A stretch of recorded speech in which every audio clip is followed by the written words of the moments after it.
All right. Um, good morning. Excuse me. Good late morning, everybody. How's everyone doing today? Good, and you? All right. All right. Just chilling. Got in my bedroom right now, just relaxing and stuff like that. But I really want to get this because this is something very important to me. I like it. I'm a big fan of education. I want to study it as a minor in college. I was always very good with school and stuff like that. I was I was the one taking the notes and the one on time and stuff like that. And I really enjoyed being in school. And when you talk about, I remember one of my first days here. We were I think it was Justin and I. We went out into the community, hand out flyers and to survey people. And one of the reasons people say there's a lot of gun violence, and this was on a lot of the sheets, was that education was an issue. And to me, I think it's very important that we lead people on the right path so they can lead really good lives. And part of doing that is being well educated and making sure that you have your mind on the right on the right track and not off doing all these other extracurricular things that may prevent you from leading a good life. So education was definitely one thing I wanted to talk about. It's really sometimes we can be pressured in school and not to do things and stuff like that. It's always good for me to find it's always good to have a good education. So I want you guys' opinion on education and violence, and what do you think is the correlation between them? Um, well, between education and violence is that, sums up now, before Bloomberg got out, he made everything so difficult for education. Now he's trying to make all schools into charter schools so people can pay more money into the schools and for education, which education is free. When I was growing up, education was just like going to school and learning, but now before de Blasio got in, Bloomberg wanted people to pay for education, which is unfair, Hmm. which is that they say education is free. So I think that now, since that's an issue, people are going towards gun violence because the thing that they know is gun and letting off the trigger. They don't have no education about the gun, letting them know that this gun can kill people and it shoots and it can take lives. The Yeah. only education they got and they see is, oh, this is a gun and it shoots and it kills. So basically, that there's no teacher to tell them or no teaching to tell them about the gun. So that's what they do. So now I think that education should be free and people don't gotta pay for it. And I think only charter schools should be free, not charter schools should Yeah. pay for education. And that was mainly one of the most topics that we did when we were in the streets was that people killing for education. Mm. So Yeah. what you think, Miriam? Well, I think that with education, because education like basically leads your path to trying to have like a better life for your future. Like if you want to go to college or and like everyone like basically knows like in this day and age like that people make a lot more money if they end up going to college. And I think the thing is like with education is certain people they don't understand the value of education and then where it will get them in the future because they just see school as a place like to hang out with their friends or like they really are not paying attention to the consequences of their actions and what it means to like do well and actually focus.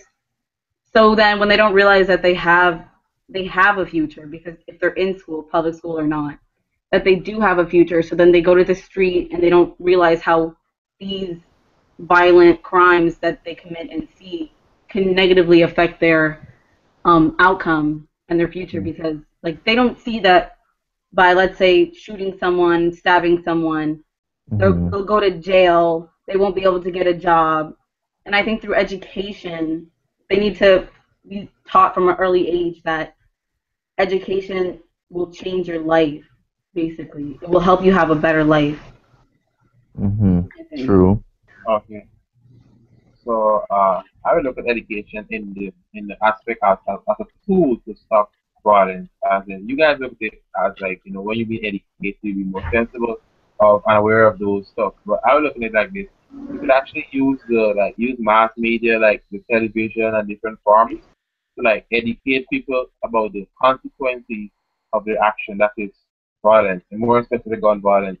So if you have like these radio programs or television programs, even advertisements like showing the effects the on the consequences of on gun violence that would experience when they do commit these crimes, they will actually think before they act because in most cases, most of the gun violence and stuff are mostly like when people are in a rage, you know, Mhm. I'm sure most of them, like after they finish committing the offense, they think back and regret they did it. So maybe if we have more programs on television educating people about like how to control their temper in a situation and how to control and anger management, like more anger management programs and stuff, I think that will also help to cure violence because most times violence occur based on like sudden rage, the adrenaline rush.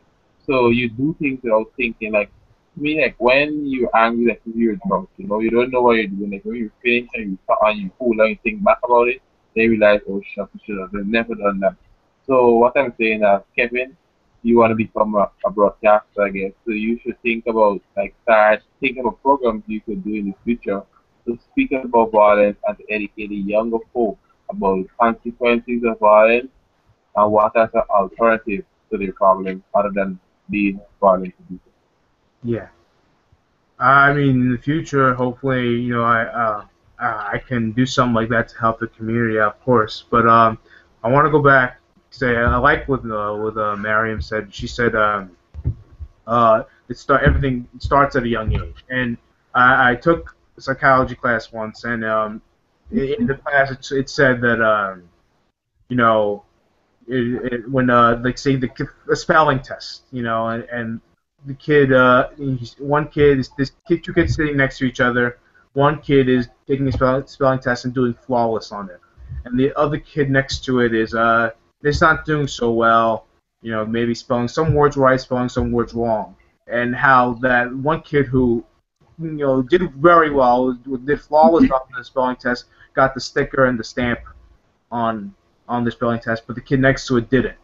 And I guess when at a young age, it affects them in a certain way where they're not confident in themselves and to be able to do school, and it carries and that carries with them um, over time and stuff like that, and then they end up not doing as well as maybe the kid who got the stamp and the sticker on their sheet.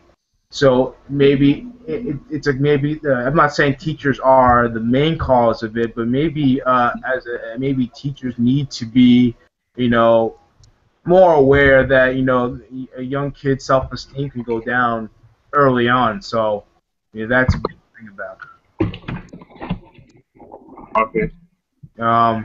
And also, and I like and the and maybe and the parents at home should really lead them toward the path. Maybe the parents were not were not college educated, but maybe they had a high school education. They maybe for the weather circumstances didn't allow them to go to college. So maybe they should lead them to tell them that this will be better for them. And, as mom and dad, you know, tell them that it'd be better for them to go to college and stuff like that at a young age, so that they can, you know, succeed and try to do well with their lives. I think that's very important too. Okay, but for instance, right, you could still go to college and still end up at the end of the road Right. being a part of those stuff because going to college don't necessarily means that you be educated about gun violence. Sometimes be you might not be out of the box thinker. You might just be a bookworm. So when those situation comes whereby someone provoke you or tease you, you do not know how to react towards them. So you just do what your mind tells you at that moment, and high probabilities that you might just commit some violent act. leave a lot of people shocked because you were all the time this quiet person going to college and stuff, but you were never aware of the how to control your anger because, say for instance, you were just like majoring in math all the time, math, math, math, math. You never did no psychology class, so you're not aware of those social problems that could affect you. So you do not know how to react to them. So how would you answer that, Kevin? What do you think? So you agree with me that going to college and like being in college and stuff does not necessarily mean that you Yeah, would no, I not. agree with you. I agree with you. It's just because when you go to school, you're gonna get taught things like that. You know, we remember in high school we had the health classes, or we would have like counselors and stuff like that, and plenty of like auditorium, screenings where they would talk to us about what to do and what not to do, and trying to lead you to the right path. So I think while it's not definite, it does help because you are learning something as you go on through school about the social issues. So yeah, it might not be it won't be the cure to everything, but Yeah, it but it helps. help in some way. Yeah. Okay. All right. Um, I'm trying to think of a question to ask. Maybe you guys can explain to talk about your experiences at school. Sorry. Well, my experience in school, it was basically like a 50-50. Some teachers would want to teach, some teachers would just be like, oh, take this worksheet and do it and I'll check it. But the thing is, we don't know nothing on the sheet. So how are we supposed to do a sheet when there's no lesson being taught? Hmm. And most of us got frustrated. I got angry and I ripped up the sheet because I was like, if I'm doing something and I fail it, and then after you put on my report card a 55, I'm gonna be very upset, and then after I'm gonna be full of anger and rage at you. So I was like, it's best for me just to not do this sheet and just go on with my other lessons that I was taught and just recap of the lesson what I was taught on. So basically, it's like you have to watch your surroundings with teachers. Or I'm not saying teachers are bad. It's just that some of them like to teach, some of them just like to give worksheets and say do it, which I believe that's not fair because without knowledge is nothing. You're just stuck. Hmm. So then after it's basically like we need to be taught something. So when we know something, they can test us and see how well do we know what she taught or he taught us in Yeah. the class. So my semester was fun, but I made it through my years. I graduated with honors, so yay Awesome. me. So how about you, Miriam? Well, um, my first year of high school, um, I went to a specialized high school, so like they think everyone's like just so smart, and then they basically just like load you with so much work, and like they just expect everyone to know everything, and like there are so many people who are so crazy smart, like they've been studying these things since they were like 5, and so like of course that puts you down, like, and it makes you feel like you don't know anything. And then it's supposed to be like such a great school, but then you end up not learning anything because you get so frustrated because they give you so much work and like you have no like special attention. So then after my Hmm. first year, when I transferred out, um, I went to a school that was like you have people from like all different backgrounds and um, like varying like how well they do in school. And like that's like when I got like so much more like special attention like in school, and then like I started doing so much better, like, and it wasn't even because like I wasn't like applying myself my first year, but it's like when so many things put you down, it's like hard to do well in school, but when you have like special attention and smaller classes, like it really makes a difference. And when you know your teachers and they're nice, and like it's so much more of like a like community feeling, like it's so much easier to like express yourself and get to know people and not feel like you're just one person in like a huge crowd where no one cares about you, basically. That's a good point. It's not necessarily about going to school. It's also you have to make sure about the right school as well because the wrong school or maybe the not the right situation will it could have bad consequences on one person. Interesting. Lance, you're from Guyana, right? So Yeah. how is it like over there in terms of schooling and stuff like that? Okay. And, Well, and, and I have one more in question. Is it oh, I'm sorry. Go ahead. yeah, well, in Guyana, well, the schools are not as dangerous as school over here when I did the Mm, comparison because, like, in the schools there, you do not really find gangs and stuff. You do have fights, but the fights are not are like hand to Uh, hand fights, pop to the face and stuff. The kids don't carry guns to school over there. So you might have violence in the sense that someone may take a scissors and bore someone, but not to kill them, maybe like bore their hand, shoulder, or something. But in schools there, the teachers are we administer corporal punishment there. They do beat the schooling and I used to say scold the kids.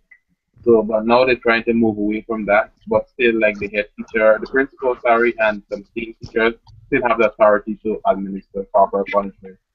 But they find out that in certain areas in the country that like the rural areas, the kids are retaliating hmm towards corporal punishment because like for instance they had an incident where a teacher beat a child and the child picked up a broom and started to beat back the teacher in school. So they're trying to move away because we find most of the teachers there are quite young and the kids think they're not they old enough to teach them, so the respect is not there. But in some schools, they have a period like every day called guidance period, in which the teacher interact with the class and they speak about different issues. So and we also do like they have religious clubs and stuff in the school, so the characters those stuff. But Justin made a point that the teachers that give worksheets to things that they did not teach. In Guyana, we use that as a way to assess how you see the teacher wants to assess how much you know, right? But sometimes I think they're graded worksheet, but they will tell you they'll grade the worksheet just for you to put in your best effort. So when you finish a worksheet, they could actually use that to see how much you know and where should they start from. Like for instance, if a new teacher, like for instance, a teacher was teaching all the time, but for some reason she got sick and not to take the class. She would want to know how far she need to start from. So she would just like give you a pop test, right? Just assess the knowledge of the class, basically where to start from. So that's basically how they do it in Guyana. So violence is not a big thing in schools in Guyana. It's like more time violence is caused to domestic problems, like a husband and wife problems, but not in schools. In schools, the violence is very very low. Just like mostly fighting hand to hand, and maybe someone take a scissors or pins from both someone. It's not like guns are not in schools in Guyana. Hopefully, they will never be. Hmm. So that's interesting. That's very interesting. Get good perspective from someone who came from overseas. I thought that I wanted especially to hear from you, Lance, because that's really interesting. Kind of mixed in terms of your emotions. But Yeah. uh, One more thing too, like like in Ghana, like how the kids over here, course, course, like when I just came here and I was sat in the bus, the kids are like coursing, like like in a normal conversational way. So I was just like, I was shocked because in our country that don't happen. When you course in public, people look at you and call you. So I think there's a big gap between the social upbringing of the kids over here and the social upbringing of kids in Guyana. So okay. I'm just adapting right now to the big change I'm seeing. All right. Well, guys, I want to end with the thanking you guys for your opinions and thank you guys for your participation. I think it was a very good conversation. Definitely we know that if it will, school can help lead you on the right path, but it's not necessarily the number one thing. And Yeah. being educated in any way helps. So I want so make sure that hopefully it will do that. People will learn to lead good lives and educate themselves. Thank you very much, guys. Thanks, Kev. You're welcome. Welcome.